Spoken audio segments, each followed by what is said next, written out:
সামাজিক যোগাযোগ মাধ্যমে ভাইরাল ভিডিওতে দেখা যাচ্ছে গান গেয়ে গেয়ে এক যুবককে পেটানো হচ্ছে। আখতারুজ্জামান ফ্লাইওভারের নিচে 2 হাত বেঁধে এই নির্যাতন চালানো হয়। এর একদিন পর নগরীর প্রবর্তক মোড় এলাকার সিএসসিআর হাসপাতালের বিপরীত দিক থেকে ওই যুবকের মরদেহ উদ্ধার করা হয়। গত 14 আগস্টের ঘটনার ভিডিও ভাইরাল হওয়ার পর জানাজানি হয়।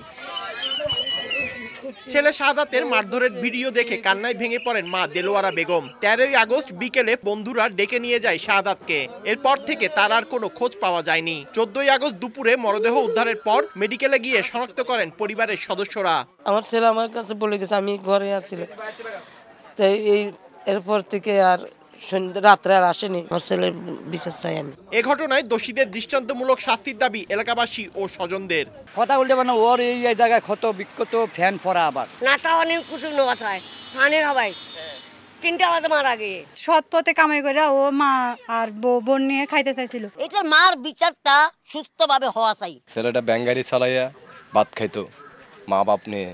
ছেলেটার মানে কি আমরা সুস্থ বিচার চাই। জড়িতদের আইনের আওতায় আনতে অভিযান চলছে বলে জানায় পুলিশ। এই ঘটনায় যারা জড়িত রয়েছে তাদেরকে শনাক্ত করার চেষ্টা চলছে এবং তাদেরকে অতি দ্রুতই আমরা আশাবাদী যে আইনের আওতায় নিয়ে আসতে সক্ষম হবে। ফলের আড়তের ভ্যান চালক ছিলেন শাহাদাত। তার মৃত্যুতে দিশেহারা পরিবার।